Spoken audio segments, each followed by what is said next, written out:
Good morning students. आज अपन पढ़ने जा रहे हैं एमएससी फाइनल प्रैक्टिकल के topic study of museum specimens के अंतर्गत लेबियोरोहिता फिश। सबसे पहले देखते हैं अपन इसकी सिस्टमेटिक पोजीशन। सिस्टमेटिक पोजीशन की अगर अपन बात करें तो ये बाकी जो बोनी फिशेज हैं उन्हीं के तरह इसका भी फाइलम कोडेटा होता है। कोडेटा फाइलम के जो बेसिक फंडामेंटल कैरेक्टर्स हैं, dorsal tubular nerve code, notochord, gill slits, ये इसमें प्रेजेंट होते हैं। ग्रुप इसका क्रेनिएटा होता है जिसमें डेफिनेट हेड, क्रेनियम और ब्रेन प्रेजेंट होता है। सब फाइलम की बात करें तो वर्टिब्रेटा, वर्टिब्रल कोलम इसमें क्योंकि प्रेजेंट होता है। डिवीज़न की बात करें तो नेथोस्टोमेटा, क्योंकि जो और पेड अपेंडेजेस इसमें पाए जाते हैं। सुपर क्लास फिश है तो इसकी पीसेज होती है क्योंकि इसमें पेड, फिन्स, गिल्स, स्किन इसकी विद स्केल्स होती है। ये की कैरेक्टर्स इसमें पाए जाते हैं। ऑस्टिकथीज इसकी क्लास होती है क्योंकि ये बोनी फिशेज है, इसका एंडोस्केलेटन बोन्स का बना होता है। सब क्लास की अगर अपन बात करें तो एक्टिनोप्टेराई क्योंकि रे फिन फिश है। सुपर ऑर्डर की अगर बात करें तो टीलियोस्टाई क्योंकि ये ट्रियो फिश है, इसमें एयर ब्लेडर भी पाया जाता है और ओपरकुलम पाया जाता है गिल्स ओपनिंग के ऊपर। ऑर्डर की अगर बात करें अपन तो इसकी साइप्रेनिफॉर्मिश है और एंटीरियर वर्टिब्री इसकी फ्यूज्ड होती है। वेबेरियन ओसिकल प्रेजेंट होता है एयर ब्लेडर और ईयर के बीच में वेबेरियन ओसिकल की प्रेजेंस होती है। फैमिली की बात करें तो साइप्रेनिडी इसकी फैमिली होती है। एयर ब्लेडर जो है वो कम्युनिकेट करता है फेरिंग्स के साथ। टाइप और इसकी जीनस और स्पीसीज की बात करें तो इसका जीनस है लेबियो और स्पीसीज है इसकी रोहिट। अगर इसकी एक्सटर्नल मॉर्फोलॉजी अपन डायग्रामेटिक रूप से देखें तो वो इस तरह से होती है कि इसकी बॉडी पर स्केल्स पाए जाते हैं और जो बॉडी होती है वो हेड, ट्रंक और टेल रीजन में डिवाइडेड होती है। होमो सर्कल इसमें कोडल फिन पाया जाता है, एनल फिन पाया जाता है, पेल्विक और पेक्टोरल फिन और डोर्सल साइड पे जो है डोर्सल फिन पाया जाता है।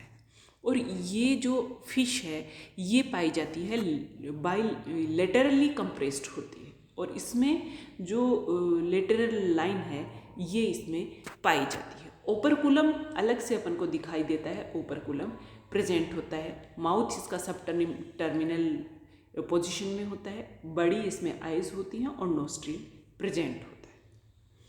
इस तरह से इसकी स्ट्रक्चर होती है। अब अपन बात करते हैं इसके जनरल कैरेक्टर्स की। जनरल कैरेक्टर्स में अगर इसका डिस्ट्रीब्यूशन अपन देखें तो ये वाइडली डिस्ट्रीब्यूटेड है ट्रॉपिकल और टेम्परेट रीजन्स। स्पेशली ये इंडिया में पाई जाती है और इंडिया में पंजाब और आसाम में पाई जाती है बहुत ज़्यादा, और बर्मा में भी ये प्रेजेंट है। और ये जो अगर अपन इसकी हिस्ट्री देखें तो ये इयोसीन से लेकर के रिसेंट जो एपोक है उसमें ये पाई जाती है। हैबिट और हैबिटेट की अगर अपन बात करें तो ये पोंड्स और रिवर्स में पाई जाती है। फ्रेश वाटर फिश है। इसे कार्प भी कहते हैं जो कि वेजिटेरियन होती है, बॉटम फीडर होती है। ये ओकेजनली ये एनिमल डाइट कंज्यूम करती है। बेसिकली ये वेजिटेरियन फिश है। इसकी जो फीडिंग हैबिट है वो बाकी और फिशेज और कार्प्स के की तरह वेजिटेरियन होती है। इसलिए इसका कल्टीवेशन, क्योंकि ये इसकी इकोनॉमिक इम्पोर्टेंस देखें तो ये कमर्शियली फिशरीज में एक वाइड लेवल पे काम में ली जाती है क्योंकि ये बहुत फूड के रूप में इसका प्रचलन बहुत ज़्यादा है। क्योंकि इसका जो मीट होता है वो बहुत टेस्टी होता है और इसको खाने में मेन जो फिश हैं एज ए फूड जो यूज की जाती है उसमें ये कंसीडर की जाती है। इसलिए इसका कल्टीवेशन किया जाता है। और कल्टीवेशन और कार्प्स जैसे कि कटला और सी राइना मृगला, इन दोनों के साथ इसको कल्टीवेटेड किया जाता है। अगर अपन इसकी ब्रीडिंग हैबिट की बात करें तो ये रिवर में ब्रीड करती है, रिवर के वाटर में। और कॉमनली इसको कार्प या हिंदी में रोहू कहते हैं। हेड इसका जो होता है वो डिप्रेस्ड होता है और शॉर्ट ब्लंट स्नाउट में बाहर की तरफ निकला हुआ होता है। और इसमें सब टर्मिनल फ्रिंज लिप्ड माउथ पाया जाता है जिसमें जो अपर लिप है वो फ्लैशी होता है और लोअर लिप इसमें पाया जाता है। पेड नोस्ट्रिल और पेड आईज इसमें पाई जाती हैं, जो हेड रीजन में पाई जाती हैं।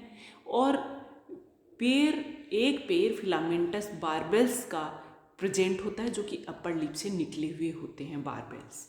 स्मॉल ट्यूबरकल जो है वो स्नाउट को कवर करे हुए रखता है और जॉ से बाहर की तरफ निकला हुआ होता है। इसमें लार्ज ओपरकुलम पाया जाता है, जो कि गिल्स और ब्रेंकियल चेम्बर को एनक्लोज करने का काम करते हैं।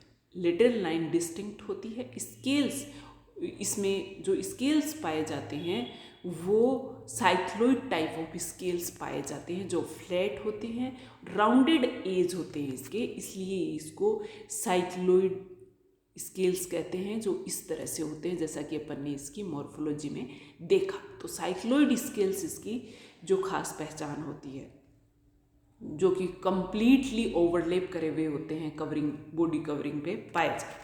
इकोनॉमिक इम्पोर्टेंस की अगर अपन इसकी बात करें तो जैसा कि मैंने बताया अभी कि लेबियो है, इसकी ग्रेट फूड वैल्यू है। इसका फ्लैश जो है वो प्रोटीन और मिनरल्स हायर कैटेगरी के पाए जाते हैं और ये वेरी डिलीशियस होता है इसका फ्लैश, इसलिए इसकी ग्रेट फूड वैल्यू है। और ये कॉमन मैंस फूड के रूप में काम में आता है वेस्ट बंगाल में।